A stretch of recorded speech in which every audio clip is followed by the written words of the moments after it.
Welcome back to Big Mouth and welcome to Sunday's edition of the dceu Daily. I'm Mick Meanus and you are very, very welcome. And there's a lot to get through on today's show and the latest saga, the latest edition of the Ray Fisher story continues. So he published some audio, an audio recording of him being interviewed by one of the independent investigators investigating what happened on Joss Whedon's Justice League set.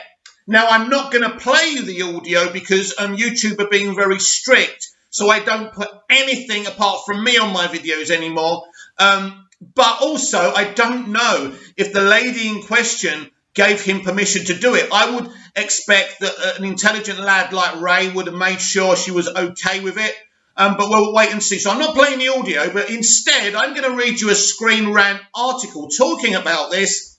Now, this is by Stephen M. Colbert. Now, this guy is very, very biased. One of the lovely people who blocked me over on Twitter when I fell out with his good friend, Davey Pinar. But never mind. You know what we fell out with, do you remember? Animated Snyderverse stuff, and then he came, looked on my YouTube videos and insulted me. Lovely guy, but I forgive you, Davey. Anyway, let's talk about the matter at hand. Justice League investigation recording proves Ray Fisher backed up his claims. This is very funny, actually. I find this really funny because I personally have never doubted Ray's authenticity or honesty. You had an investigation, Ray. You were proved right. You know, people are going to lose their jobs. People are going to get punished. That could have been it. But Ray Fisher isn't actually after accountability over entertainment. He's after destroying the leadership of Warner Brothers Pictures. And he wants now Walter Hamada to lose his job as president of DC Films. This is why he's doing this. Anyway, Ray Fisher's newest escalation in his war against Warner Brothers includes a recording from the Justice League investigation backing up his credibility. Actually, I've heard the recording. It doesn't back anything. Yeah, the person says you're really honest, you turned up, you've been great. Now, we know months and months ago when Ray Fisher first started this, Warner Brothers Pictures put out a memorandum saying that he wasn't turning up for the investigators to talk to. This is because Ray didn't trust the investigators that Warner Brothers Pictures put in to do the investigation. They weren't independent. Ray told us they wasn't independent. That's why he wasn't turning up. This is Ray just trying to show when the right people were investigating, he was very thorough, very honest, and very diligent, and a gentleman, as the lady says in question. There's no doubts about that. Anyway, Ray Fisher has released a recording that seems to support his allegations regarding on-set... Wow, this morning throat's got to go in it. Anyway, regarding on-set issues and workplace harassment during the Justice League reshoots. A subsequent cover-up attempt by DC Films president Walter Hamada. Wow, that's dramatic. The post comes after news that Fisher has been written out of his role in The Flash following his statement that he wouldn't participate in any film Hamada is involved in. As I said yesterday, he quit.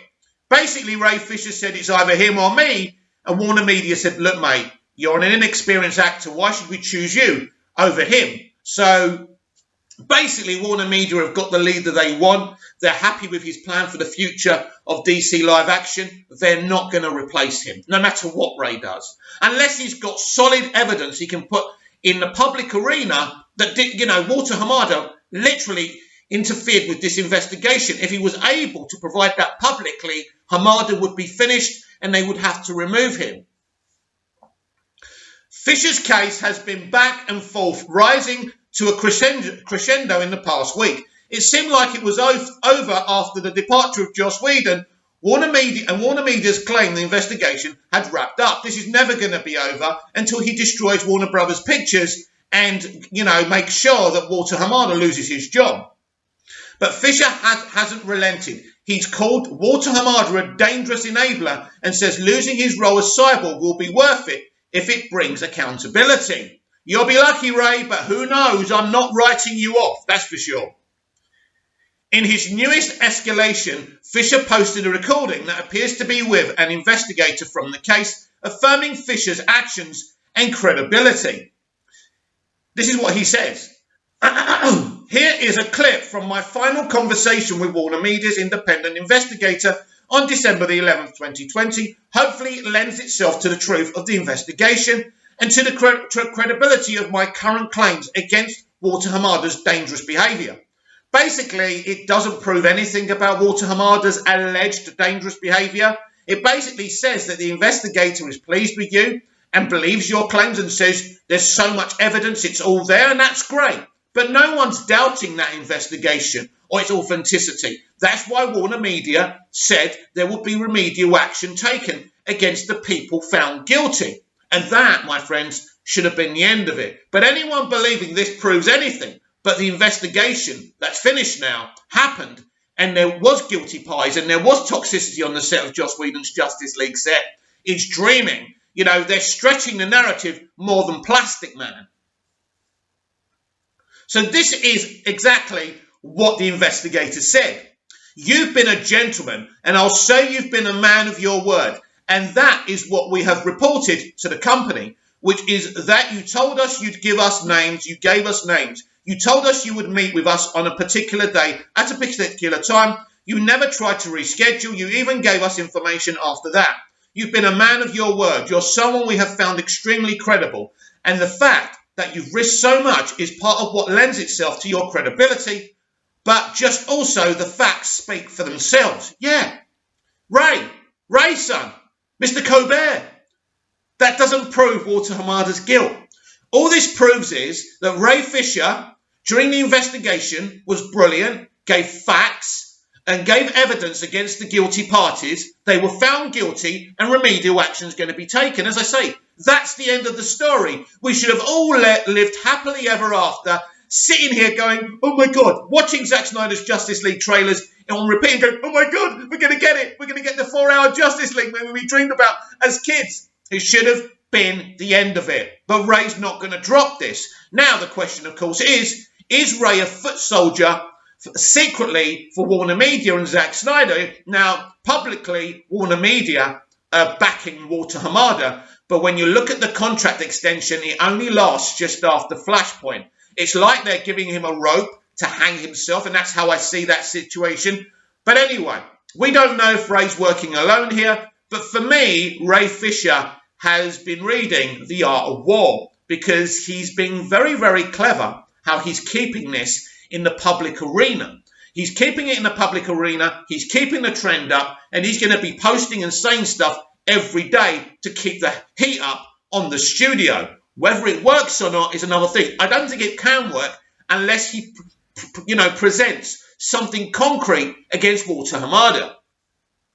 Fisher's tweet also says he hopes the recording lends itself to the truth of the investigation and to the credibility of my current claims against Walter Hamada's dangerous behaviour. While the recording doesn't outright reference any of his claims or the people he's named, it does confirm that he backed up all his claims and followed all his commitments with the investigator, which not only confirms there's a merit to his claims, but also draws a direct contrast to Warner Brothers' September press release, attempting to paint him as difficult to work with and saying he hadn't provided any evidence of his claims. No. Now, going back to that September thing, that statement from Warner Brothers Pictures, what they said was true, but it was true because Ray didn't trust the investigation team they put forward to do the investigation, and he was worried about, the safety of the witnesses that had come to him. So that's what that was about. So, look, Ray's been a top man within the investigation.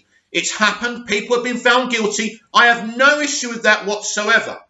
But without any evidence on Walter Hamada's behaviour, I'm not saying it's not true. I believe it's true. And as I quote tweeted Ray's very tweet that I read earlier, right, I actually said to him, your honesty has never been in doubt.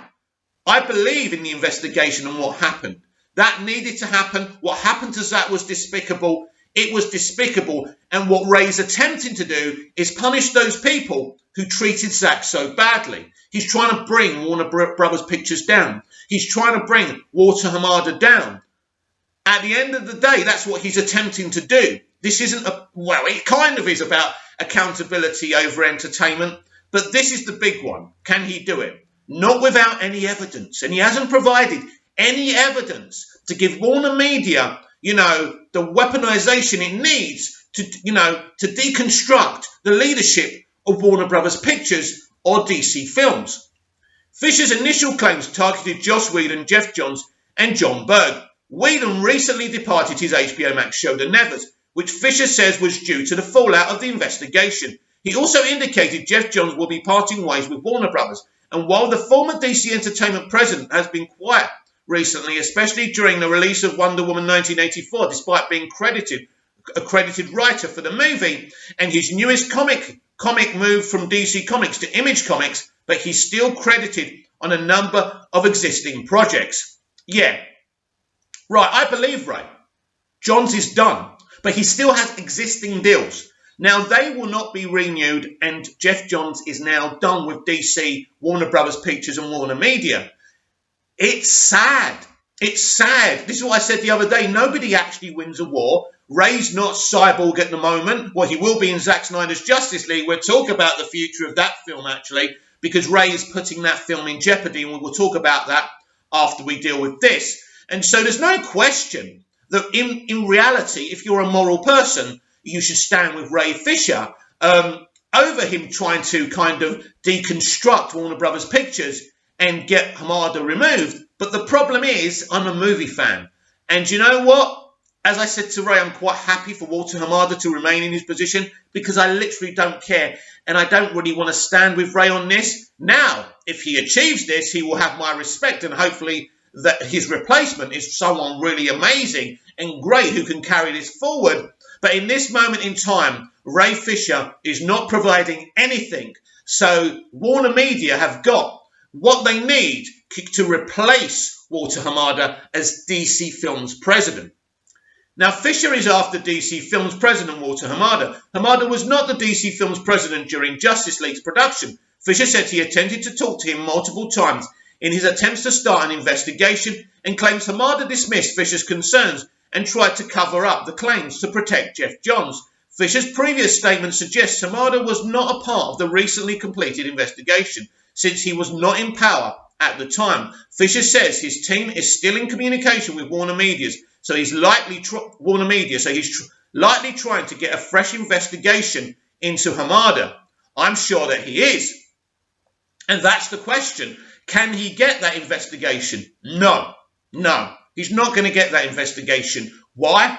Because Ann Sarnoff, the chairwoman and CEO of Warner Media, has said that they believe in Hamada. And so Ray Fisher hasn't given, Ann or Jason any substantial, evidence, or there's no people coming forward against Walter Hamada apart from Ray. Everyone I'm not going to mention names, but I've spoken to people who have worked with Walter, and not one of them understands these accusations. Not one of them is willing to say this is a bad person. In fact, I've been given many examples of Walter Hamada being charitable, looking after people who have worked with him, people who have been, had trouble, paying the bills. So there's a lot of great people, a lot of big people who have worked with him, directors, producers, actors, who will not hear a word said against Walter. So Ray has a very difficult situation here, and he's going to carry on, but without any evidence of any wrongdoing, which he hasn't got, because basically all he's got is a one-on-one. Now, if he's recorded that and he can post it on social media, then it's not legal because he's recording it not unless he recorded the conversation with Hamada with his knowledge. That would be something else. But Ray would have to play it. He would have to put it in the public persona. Then Sarnoff and Kilar would have to remove Hamada. But at this moment, it's just not happening.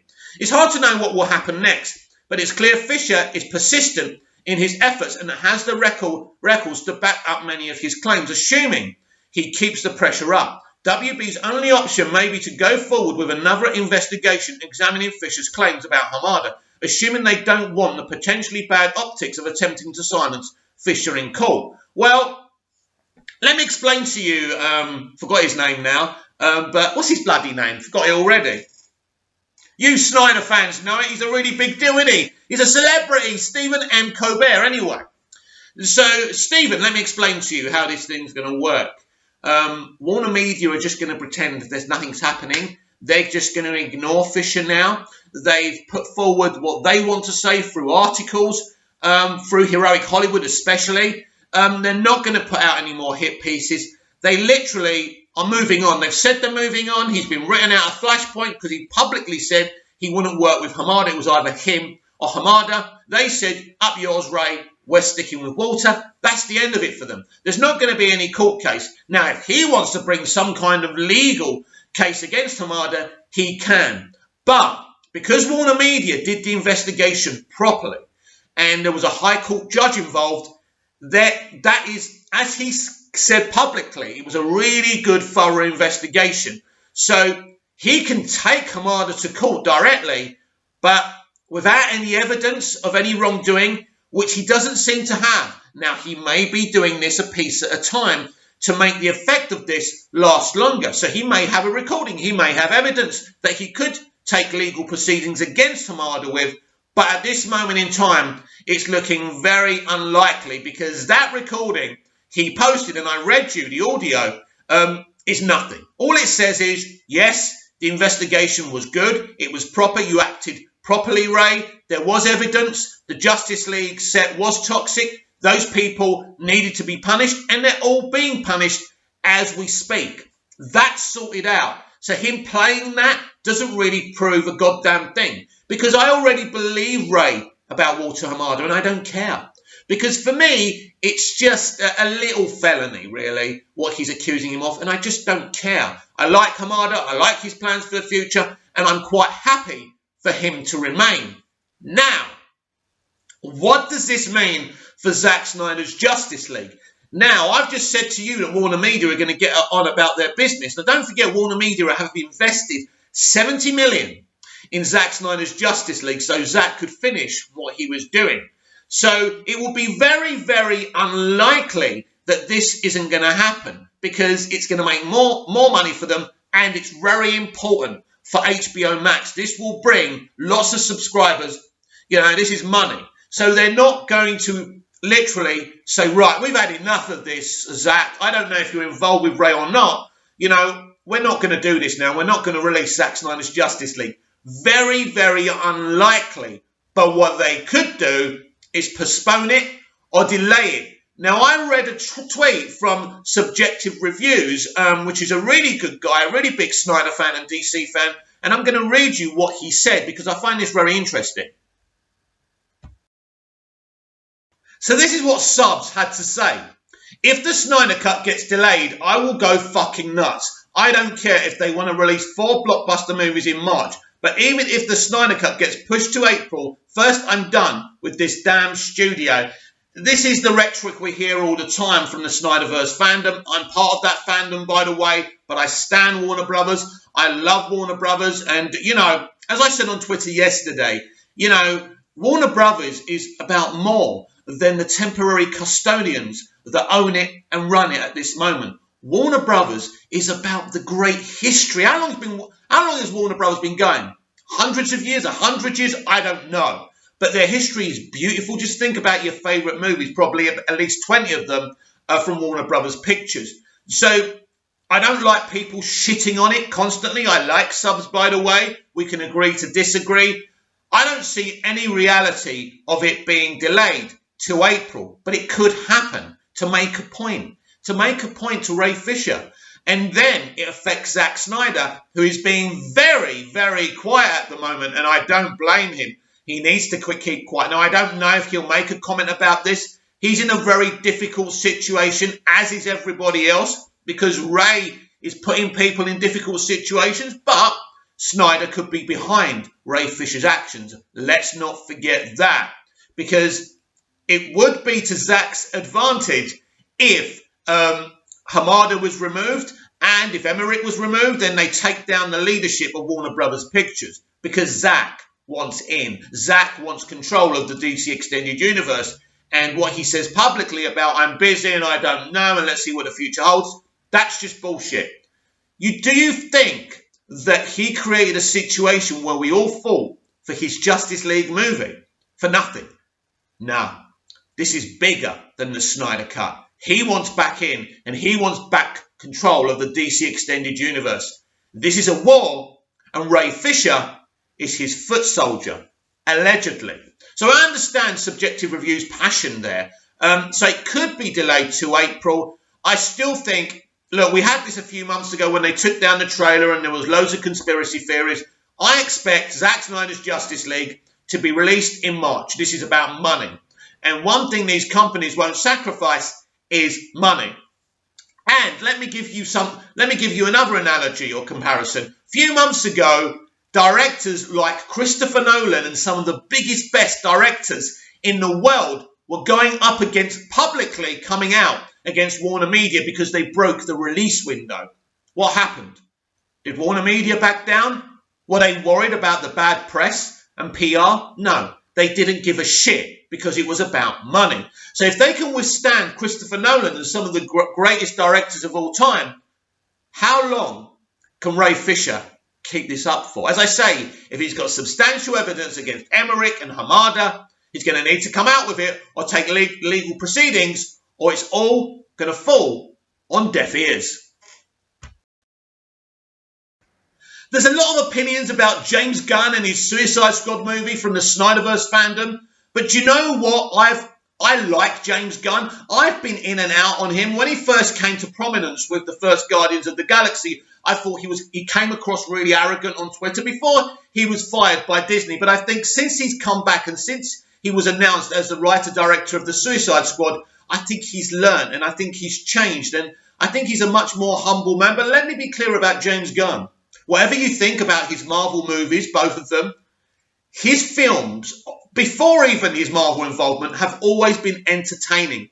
And I just can imagine who his Suicide Squad movie and his Peacemaker movie are going to be absolutely off the scale. So I'm really excited about it. And that's Walter Hamada and Peter Safran who brought him to the DC Extended Universe. Some of you will say, well, that's part of the problem. I don't.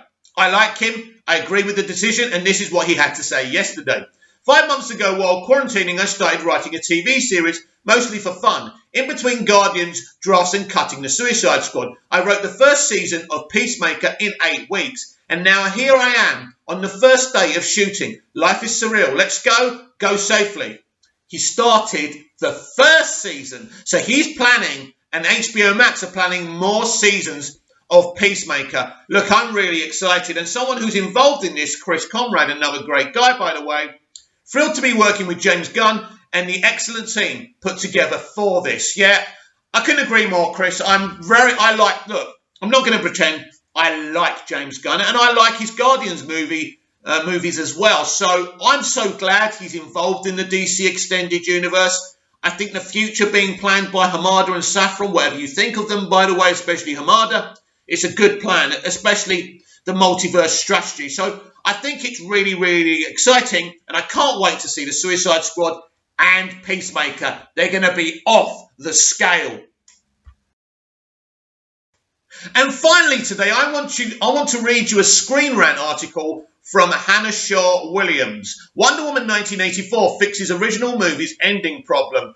Hannah, it was never a problem, only by you people who know nothing. Wonder Woman 1984 learns from Wonder Woman's mistakes, delivering an ending that fits the story instead of just another big CGI battle. It really makes me laugh when they say, just another CGI battle. In fact, I love comic book movies being ended in the third act with CGI battles. It works with BVS, it works with MOS, and it worked with Wonder Woman 2017. No problem whatsoever. But I also love the final act of Wonder Woman 84, the more emotional climax. I thought that works as well. But neither of the ways Patty did it, either in the first film or the second film, are right or wrong. They both work. But we are in an atmosphere in a generation where one thing has to be worse than the other thing. And it makes a great article anyway. So, while Wonder Woman 1984 has been more divisive than its predecessor, it succeeds in one way, that 2017's Wonder Woman fell short. Don't agree. delivering a worthy ending that's consistent with the rest of the movie's story arc, rather than needlessly throwing in the last-minute bombastic CGI battle. I disagree. With a moustache-twirling villain, hang on, let's read that again, throwing in a last-minute bombastic CGI battle with a moustache-twirling villain. Ares is not a moustache-twirling villain, and it just proves you know nothing about Wonder Woman lore or the comics or anything just because you said that. But I love the actor who played Ares, by the way, and nobody gives that guy any credit, and it really pisses me off. He's one of the great British actors. Forgot his name, but he's great. Anyway, where are we? Wonder Woman. Moustache twirling villain. Wonder Woman 1984 sees Dinah succeed by appealing to her core value of truth, no matter how painful it might be. It's a great climax. I like it. Wonder Woman 1984 begins with a memory from Diana's childhood in which she competes in the Amazon Games on the Themyscira and cheats in an attempt to win. After stopping her before the finish line, Antiope chastises Dinah for trying to take a shortcut and advises her that nothing good is ever born from lies. The opening sets up the core themes of the sequel, which features a monkey's paw-esque artifact called the Dreamstone. The Dreamstone offers to grant people's deepest wishes, but those wishes come with a dark hidden cost. This is what makes me laugh from all the reviews about Wonder Woman 84. The monkey's paw thing is so bad. It's so bad. It's so bad. No. The whole point of the monkey's paw is basically what is set up in Themyscira, that the monkey's paw is actually a way of cheating life. We can't just touch something and wish for all our dreams to come true. We all have those wishes and wish we had that stuff, but when we get it, then there's consequences. And that is the lesson and the commentary of this film. And it's good and it works, and I feel so emotional every time I see that final act of Wonder Woman 84, whatever problems we think the rest of the film has. The first Wonder Woman movie was about a journey from a naive to maturity, but it stumbled at the final hurdle. You're wrong, and muddled its message. No, it didn't. The message was very clear that love saves the day. Fortunately, Wonder Woman 1984 doesn't make the same mistake. It wasn't a mistake.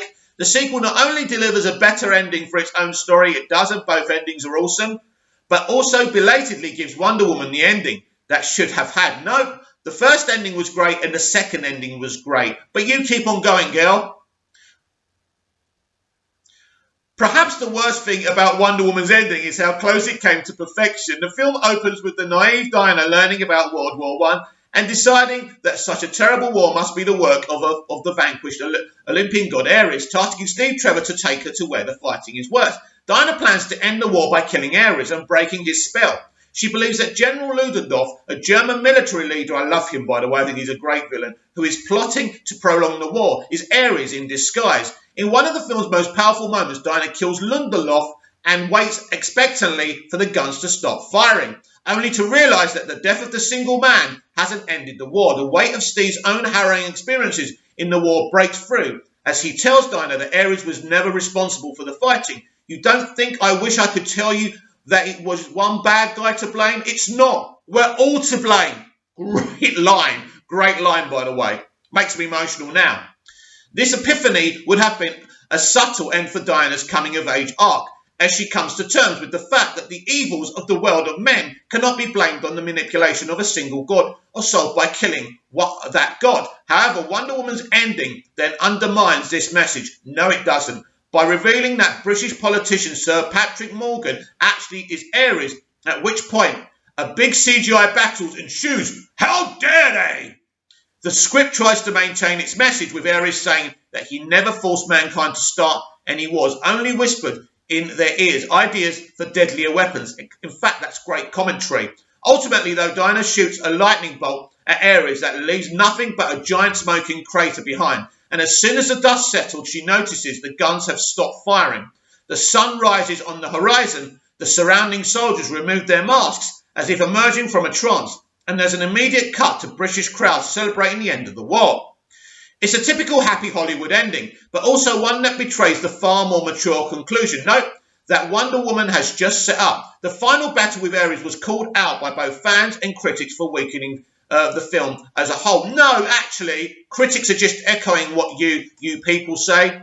And by the way, you critics are wrong about the ending of Wonder Woman 2017. Director Patty Jenkins has since revealed that the ending battle was studio mandated. It wasn't studio mandated, it was Zack Snyder mandated, by the way, but she wouldn't dare mention Zack's name. This is why she tried to distance herself from Wonder Woman 2017 so much. This is why Wonder Woman doesn't have her shield or her sword in Wonder Woman 84. The divide isn't between Patty Jenkins and the studio. The divide is between Zack Snyder and Patty Jenkins. That is the fact, because I've spoken to people, very important people, who have confirmed this to me.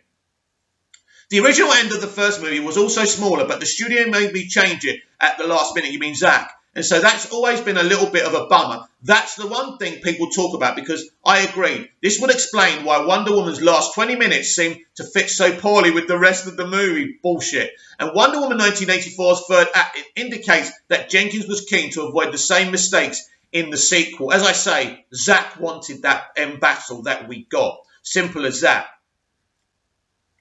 From the outset, Wonder Woman 84 distinguished itself from both the first movie and from the rest of the DC Extended Universe, and there lies the problem. By having Diana eschew violence, Man of Steel, the very first entry in the DCEU, controversially ended with Superman ending General Zod's invasion of Earth by breaking his neck and killing him. What she misses out in saying, if he didn't break his neck, he would have heat visioned a family. So what was he supposed to do? That's the whole question that's being asked within that script.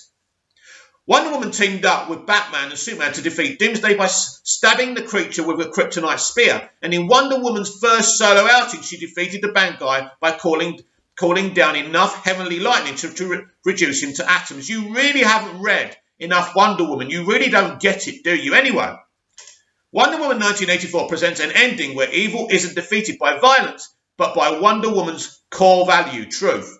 And here's the thing. If this is a fantasy movie, that's great. That works. And it's a great message to present. But in the real world, you can't talk anyone down. And they're the facts. How do you spin them? The first thing that Wonder Woman 1984 does better, you're wrong, than its predecessor is properly setting up its main antagonist, Maxwell Lord, though he's initially presented as an untouchable millionaire type along similar lines to Lex Luthor. It's quickly revealed that Lord's business is on the brink of bankruptcy, and he's desperately worried that his son Alistair will see him as a failure. It's far more tangible motivation than Ares, whose motivation was basically just that he liked war and disliked humans. He didn't like humans, yeah. What's wrong with that? Sometimes I don't like humans. I mean, I don't do what Ares did, and I never would. But do you know what's wrong with that? Yes, it's a different motivation, because this is a god that we don't see much of in the film. Maxwell Lord is a big part of Wonder Woman 84. It's different, and they're both great concepts. One doesn't have to be good, one doesn't have to be right, and one doesn't have to be wrong. It does in this generation, and creates enough sympathy for Lord that the audience doesn't actually want to see him killed by Diana at the end of the movie. Moreover, Diana herself doesn't want to kill him. Significantly, Diana doesn't wield her sword or shield in Wonder Woman 1984. Instead, she fights only using the lasso of Hestia, also known as the lasso of truth, and the golden armour of Asteria, which was designed to withstand damage rather than inflict it. Diana also prevents the resurrected Steve Trevor from shooting any of the goons who are under the thrall of Lord's wish magic, reminding him that their actions are not their own fault. And I like that bit, that's fine, but the sword and the shield is everything that Wonder Woman stands for in the comics, and if you don't get that, you don't get the core values of Wonder Woman. She is a warrior. Yes, she is a peaceful person, but sometimes you have to fight with a sword or you're going to get defeated, and a lot of people are going to suffer and die. Just as she did in the first movie, Diana pinpoints a malevolent god as the source of all the trouble. This time, Dceu, I can't read that god's name, a god of lies and deception. However, instead of killing the god who isn't actually present in the movie, she saves the world by using the lasso of truth to show people that their cursed wishes are built upon, and convincing them to renounce them. It's an ending that actually pays off Steve's words from the final act of Wonder Woman. We're all to blame. Rather than fixating on the god of lies or even Maxwell Lord, Diana issues her appeal to mankind as a whole. While Wonder Woman 1984's ending is an improvement, no, it's not, it's just as good as the first one. Over the previous movie, it's not quite perfect. There's still an unexciting CGI battle in the third act, though this time it's with secondary antagonist Cheetah rather than with the final boss. And while Wonder Woman saving the world through non-violence was a refreshing and innovative end to Wonder Woman 1984's story, that doesn't necessarily mean that Diana should be a pacifist in her next solo outing. I agree. Instead, Wonder Woman 3 should close out her journey to becoming the superhero seen in Batman vs Superman, and this is what Gal Gadot said herself. Though the film as a whole was panned by critics, Wonder Woman's arrival in the final battle of Batman vs Superman, punctuated by the electric cell hook of Junkie XL and Hans Zimmer, Is She With You, was one of the film's most thrilling moments, I agree, and one that got a huge reaction from theatre audiences. In Wonder Woman, Diana was unaware of the full scope of her godlike power until the very end, and in Wonder Woman 1984 she left her sword and shield at home. It only feels appropriate to close out the trilogy with Diana using her full range of weapons and powers, including her newfound ability to fly. That doesn't necessarily mean that Wonder Woman 3 needs yet another world-ending catastrophe for Diana to face off against in the final act. In fact, it would be far more effective to make the movie's ending a personal affair to bring Diana's story full circle. Wonder Woman 3 could see her return to Themyscira to protect her own people. I'd like that. From a threat specific to the Amazons-like classic Wonder Woman comic villain Circe. Maybe she does know a bit about the comics. Wonder Woman comic, yes, villain Circe. Wonder Woman's 3 ending will have a payoff, not only its own story, but Diana's journey so far. And what better way to do that than by going home? Really good act. Listen, it's a good article. I don't agree with her about the third act of Wonder Woman 2017, but it's a really, really good article. But as I said before, both endings of both movies can be good. And if you look at Wonder Woman 84 in an unbiased way, and we put our expectations to one side, Patty Jenkins wanted to tell a story of pacifism. And that's okay. And it works for what she tried to do. It isn't the bombastic, awesome affair of Wonder Woman 2017, but it does its job. It's flawed in certain ways. It does pose certain questions. But at the end of the day, when you look at it, it's a director's vision. And there it is. It's not normally what you'd get from a middle movie, from a trilogy, but that's what she decided to do. I do agree with the author of this article, by the way. I'd like her to go back to Themyscira and tell an emotional tale of protecting her homeland. So that would be amazing. But let me know what you think about the Ray Fisher shitfest, everything that's going on in DC right now. And remember, DC is more than its sum parts. If you love all the movies we've had recently, if you love the movies we grew up with, if you love the animation, you're a DC fan, and you don't have to want to bring the house down to be a loyal DC fan. Comment down below, like, share and subscribe, and I'll be back tomorrow with even more DCEU Daily. See you again soon.